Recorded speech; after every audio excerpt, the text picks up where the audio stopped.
going to start with just a basic pie crust. This is the one that has been passed down generation after generation in my family.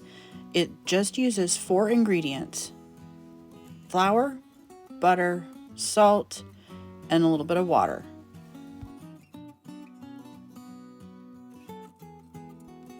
You can use your favorite recipe, family recipe, or whatever you want. Just a basic pie crust, that's all you need.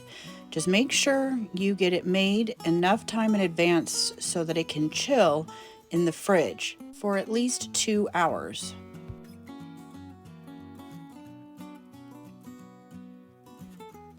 If you have just a single pie crust recipe, then make sure you double it because you will need 2 pie crusts for this recipe.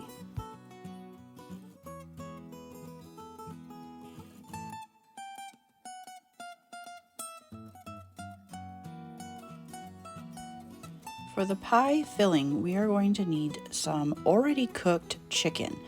This can be some leftover chicken you had from cooking a whole chicken like I have here, or leftovers from a rotisserie chicken that you picked up at the store, or you can cook up some chicken for this recipe ahead of time. Either way works. Next, you will need 1 diced or minced onion. I prefer to mince my onions up really small. It's totally your choice, whatever you prefer.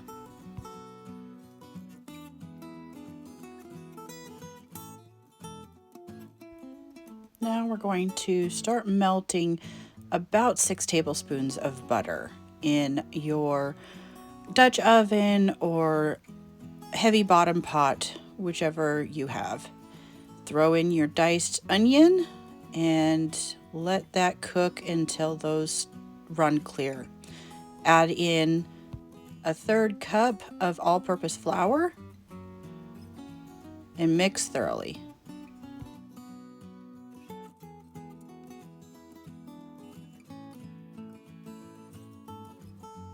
Add in about 2 cups of bone broth, 1/2 cup of cream,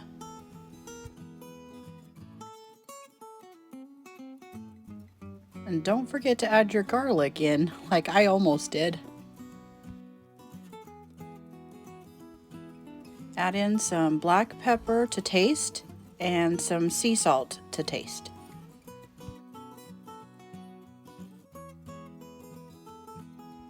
Now it's time to add the cooked chicken that you diced earlier, and then some carrots and peas.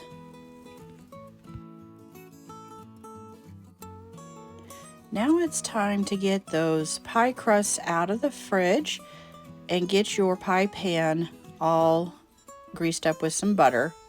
Make sure you have a deep pie pan. Those little shallow ones are not going to work for this. Lightly dust your work surface with some flour. And as you can see, depending on how cold your fridge tends to be, you may want to pull your pie crust out a little bit earlier than just a few minutes before you need it. As it turned out, mine was pretty hard and took me a while to get it workable.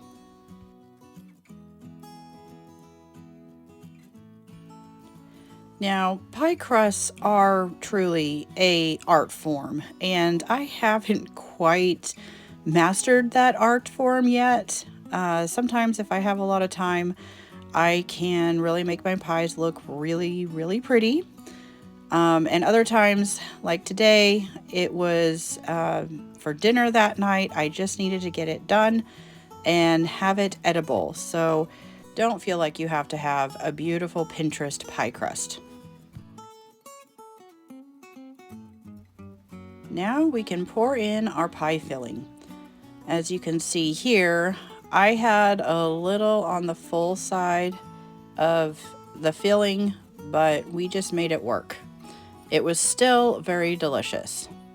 Make sure you're pinching the top crust to your bottom crust, and then very important to score the top of your pie crust. Doesn't really matter what design you put. I just made a little star. Here I am putting on a generous amount of melted butter. Next, some coarse kosher salt, and then a little bit of black pepper.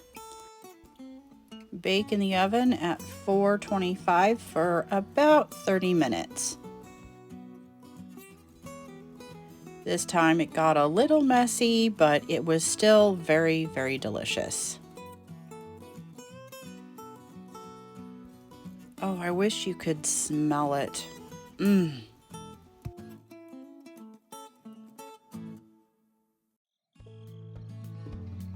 For the full recipe, check out the blog post link in the description below. That's all for this time. See you on the next one. Bye-bye.